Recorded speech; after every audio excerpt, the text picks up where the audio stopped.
Olá, meus amores! Tudo bem com vocês? A ProRegiane espera sinceramente que sim, que vocês estejam muito bem, em casa, se cuidando e estudando também, turminha.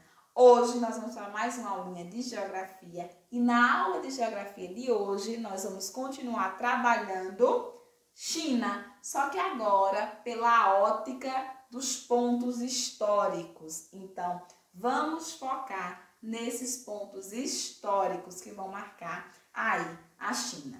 Então, vocês vão assistir um videozinho e logo em seguida a explicação da prova.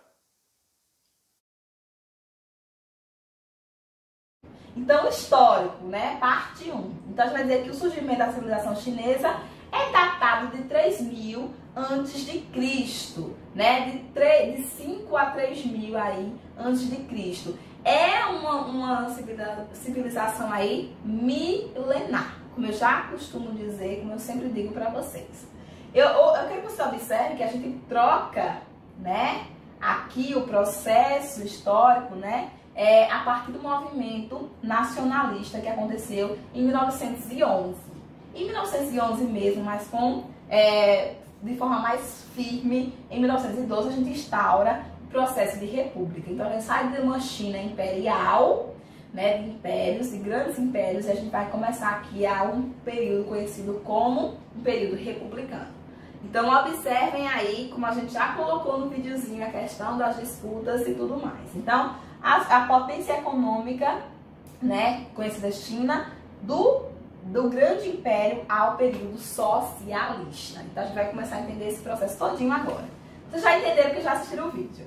Então, ó, durante muito tempo, né, então aqui no período que a gente conhece como imperial, a China foi dominada e explorada por diversos países capitalistas, né? Aqui a gente vai dar um destaque para a Inglaterra, né, mas vários países aí capitalistas dominaram a China, né, e os imperadores não faziam muita coisa, deixavam essa dominação aí acontecer por outros povos. Nesse processo todinho, minha gente, gerou uma revolta, né, muito grande da própria população com essa forma de governo, com essa forma de administração, que até o momento era uma forma imperial. E aí, no período, aí já no século XX, né, aí começa aí, né, no iniciozinho do século XX, mas, né, com a culminância de fato, em 1911, a gente tem um processo que levou à proclamação da República Chinesa. Essa República Chinesa, ela foi comandada, né, foi levada esse processo e foi assumida por um partido, né, Kuomintang, né, Kuomintang, a gente vai dizer aí, né, depende de como é a fala, né, então, como é chinês, a gente tem essa colocação aí. Então, esse partido, ele era, né, liderado por Sun Yat-sen, né? Então, ele liderou e fez o processo aqui de implantar a República Chinesa, tá bom? O fim, né, da Primeira Guerra Mundial marcou também o quê? A ascensão. Então, nesse processo aí, turminha, a gente cria a primeira fase histórica, que é o período aí, né, de transição do imperialismo para a República. Nesse momento histórico aqui, os chineses também passaram a um processo, né, de Japão, aí no final da Primeira Guerra Mundial, ascensão como uma grande potência aí da Ásia. E também levaram essa dominação ao solo chinês. Outro ponto que a gente precisa observar é a agitação popular, né, durante todo esse momento aqui, por universitários, estudantes, né, que a partir do ano aqui, né, 1919 até 1922, 21, foi um momento de grande agitação na China, né, comandado principalmente pelos universitários, né, pela essa galera aí mais intelectual que pensava. E nesse momento surge aqui, é criado o partido, né, que a gente chama de Partido Comunista Chinês, a partir dessa galera, dessa turminha aí, que pensavam aí nessa questão das universidades, essa questão universitária. Então, tudo dentro do que o vídeo mostrou, né? Liderado por Moon Tse-tung. Então, Moon Tse-tung, né, ou Mao Tse-tung, como alguns dizem, ele vai liderar essa formação desse Partido Comunista Chinês. E aí, gente, durante né, muito tempo eles começaram a crescer na visão popular. Então, a gente tinha o partido que instaurou a república, né, na China, e tínhamos também o partido agora, Partido Comunista Chinês. Então, duas lideranças aí, né, nesse momento aí da China. A partir desse momento, gente, a gente vai ter aí um período de disputa, né, meio que velada, mas que acontecia aí entre esses dois grandes partidos.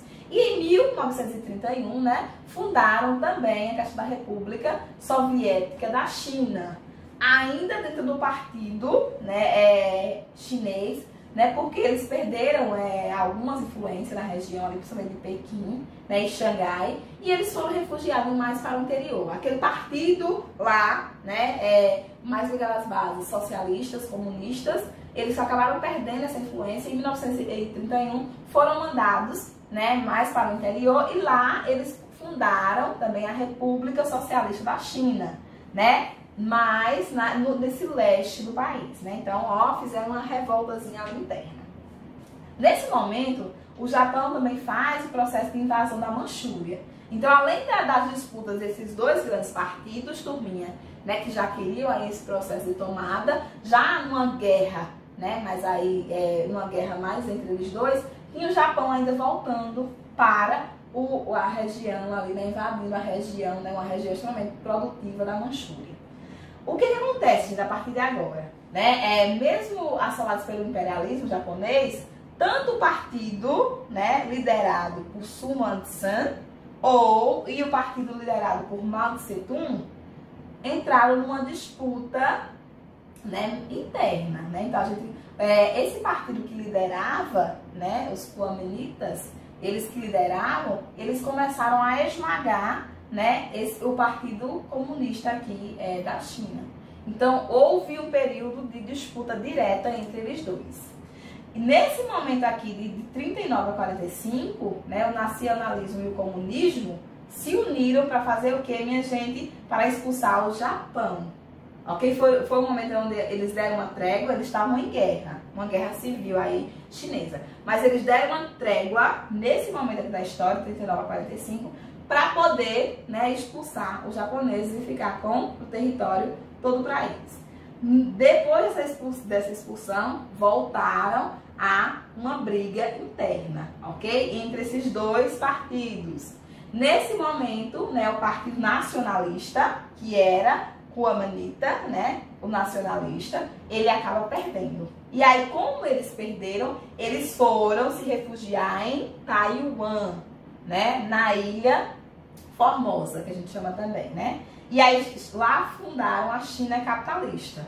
Então, os nacionalistas foram para Taiwan, nesse período aqui de guerra, quando eles perderam. E a China, né, de modo geral, ficou, né, agora na liderança, né, de Mao Tse-tung com o Partido Comunista. E aqui a gente tem um processo histórico que vai fundar, né, a parte da China que é socialista, né, que ingressou no sistema socialista, e a parte da China, de Taiwan, que ficou agora com o modelo, né, capitalista. Então, por isso que a gente diz aí também que a gente tem esses dois espaços conviventes.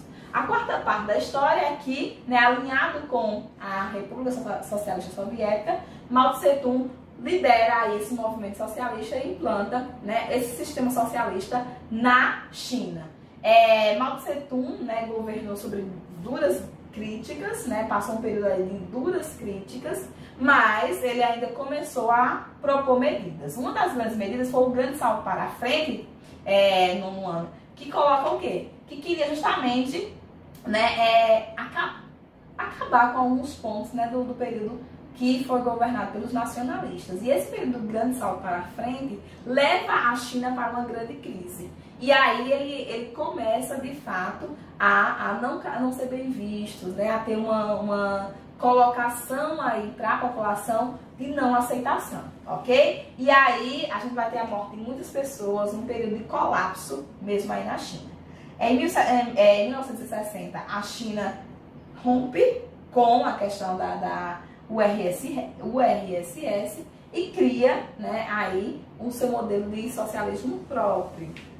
Ligado a essa tentativa de melhorar sua visão, surge também lá em 66 a Revolução Cultural, que foi uma tentativa de colocar o regime socialista como sendo ideal para a China. Então, era um movimento aí realmente para levar a massa a acreditar e a valorizar, mesmo depois desse cenário todinho de crise, né, na China, a acreditar nesse modelo. Com a morte de Mao Tse-tung, a gente vai ter aqui, né, Deng Xiaoping, né, assumindo aqui. E ele cria um novo modelo das 4 grandes modernizações. Esse modelo aqui, gente, é que vai surgir o socialismo de mercado, que é o socialismo com a cara da China. É o socialismo onde nas políticas sociais eles se dizem socialistas, mas na economia são países extremamente capitalistas. Ok? Um país capitalista. É um modelo exclusivo da China. A gente não vê esse modelo em nenhum lugar do mundo. Ok? Somente aqui. E aí, gente, a partir da liderança, né, de Deng, a gente vai ter as zonas econômicas especiais. O país todo é aberto ao capitalismo? Não, gente. Somente essas zonas econômicas especiais, as ZES, é que recebem investimento estrangeiro. O restante do país, ele é uma economia nacionalista, ok? E aí, nesse sentido, a gente forma aí essa questão dessa economia de mercado, um país com 2 sistemas, ok? Que é a China. Resultado, a gente tem a criação aí do socialismo de mercado e resultado também o crescimento da China. Então, é a partir dessa década de 70 que a China sai da posição que ela estava e chega aí ao segundo lugar na economia. A gente tem esse crescimento. Por isso que é um fenômeno tão estudado hoje, esse crescimento tão rápido que a China teve em tão pouco tempo, tá bom, minha gente? Então, ela chega aí nesse processo aí, levando aí a um ponto que nenhum outro país conseguiu, tá bom? E aí, a gente vai observar aqui, nesse momento aqui, a gente vai ter esse país do espetáculo do crescimento, ligado muito à questão da produção, de uma mão de obra barata, de uma produção gigantesca, ok, turminha? Aí a gente vai colocar realmente ele saindo, chegando lá em 2009 ao 3º lugar da economia e em 2010, já no ano seguinte, ele chega aí na 2ª posição e tá aí, né, perdurando até agora, né, com alguns momentos aí, inclusive ultrapassando os Estados Unidos, né, mas ainda os Estados Unidos o 1º lugar. Gente, ele conseguiu isso a partir desse modelo, né, de economia própria, atrelado à grande mão de obra que se tem.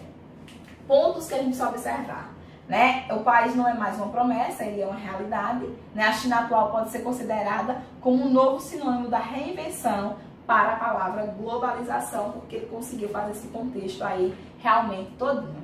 Tudo isso a partir do que a gente chama aí Made in China, né? Então é o país com essa produção, com essa disciplina para produzir, tá bom, gente? Então a base de industrialização, essa industrialização aí por produtos, né? Que não tem uma duração muito grande, mas que são produtos que estão aí no redor do mundo. Acho que você pode olhar na sua casa, você tem um produto aí Made in China.